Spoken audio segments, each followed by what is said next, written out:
Hello my dear students, आज हम करेंगे हिंदी कक्षा 4 नाव बनाओ। इसके कुछ प्रश्न उत्तर हैं जो आपको परीक्षा में आएंगे और इससे आपकी बहुत अच्छी प्रैक्टिस हो जाएगी। तो अच्छे से पढ़ें।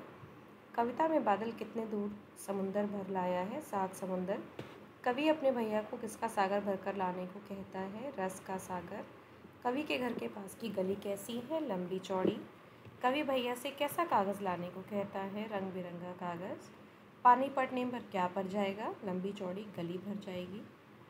बच्चा क्या टटोलने से मना कर रहा है, अपनी गुल्लक।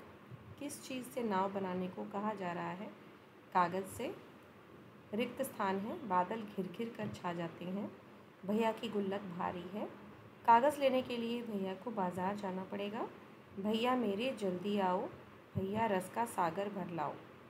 ये मैच द कॉलम आपको करना है। भैया मेरे जल्दी आओ, घिर घिर कर बादल छाया है, लंबी चौड़ी गली भरेगा। ले आओ कागज़ चमकीला, लाकर घर में नदी धरेगा। ये कविता की कुछ पंक्तियाँ हैं जिससे आपसे प्रश्न पूछे जाएंगे, तो इन पंक्तियों को बहुत ध्यान से पढ़ें। नाव छप छप करती हुई किससे अड़ती है, कूड़े से।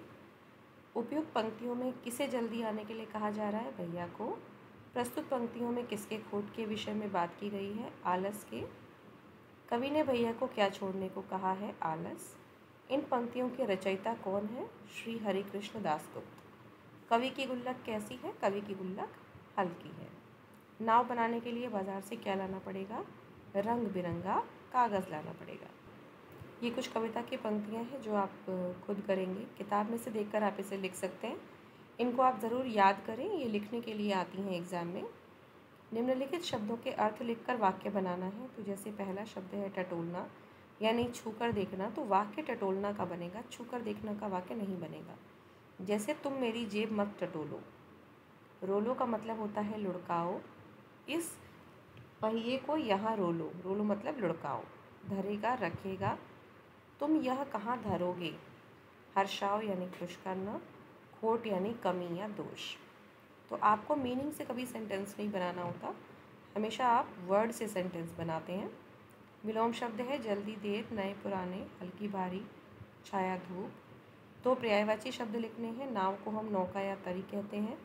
सागर को समुद्र या जलधि, नदी को तटिनी तरंगिनी, पानी जल नीर, बारिश वर्षा बरखा, बादल जलज और मेघ। जैसे दो शब्द बार बार आते हैं तो उसे पुनरुक्त शब्द कहा जाता है, सेम। तो कविता में भी दो शब्द हैं ऐसे, घिर घिर और नए नए, जो कि 2 बार आए हैं। तुक वाले शब्द आपको छांट कर लिखने हैं कविता में से। आओ लहराओ, खोलो रोलो, अड़ती बढ़ती, पड़ेगा धरेगा, रंगीला चमकीला, छाया आया। यहाँ आपको ना लगाकर काम वाले शब्द बनाने हैं। तो काम वाले शब्दों की ये पहचान भी होती है कि जिसके लास्ट में ना आता है वो काम वाला शब्द होता है। निम्नलिखित क्रिया शब्दों से, क्रिया मतलब एक्शन, क्या एक्शन है। नाव देखकर मेरा मन नाचने लगा, जल्दी से बाज़ार जाओ, मेरी गुल्लक मत टटोलो, आलस को तो छोड़ना ही पड़ेगा। निम्नलिखित द्वित्व व्यंजन, द्वित्व व्यंजन क्या होता है, जिसमें हाफ और एक पूरा व्यंजन होता है और उससे आपको शब्द बनाना होता है। ल बल्ला लल्ला, म मम्मी अम्मा, क कक्कू पक्का, प चप्पल अप्पू। वर्षा के बारे में 5 वाक्य आपको आने चाहिए लिखने के लिए। ये मैंने शॉर्ट्स में भी डाला हुआ है, आप देख सकते हैं। निम्न शब्दों से 2 शब्द आपको बनाने हैं, जैसे रस से रसीला, रसना। घर से घरेलू, घराना। रंग से रंगीला, रंगना। ये क्रिएटिव राइटिंग है आपका। जैसे कागज़ की नाव अपने बारे में कुछ बताना चाह रही है तो पहले वाक्य में लिखेंगे, मैं कागज़ की नाव हूँ, जिसने मुझे बनाया मैं उसे नहीं जानती। एक दिन बहुत बारिश हुई थी, मुझे बहुत मज़ा आ रहा था। ऊबड़ खाबड़ रास्तों में कूड़ा करकट को पार करती हुई मैं तैर रही थी। मैं डरी नहीं, घबराई नहीं। पानी के साथ मेल मिलाप करके मैं पानी में खूब तैरी। पानी की धारा अपने साथ साथ मुझे भी ले जाती, मुझे बड़ा मज़ा आ रहा था। थक कर चूर हो गई तो पानी ने मुझे अपनी गोद में सुला लिया।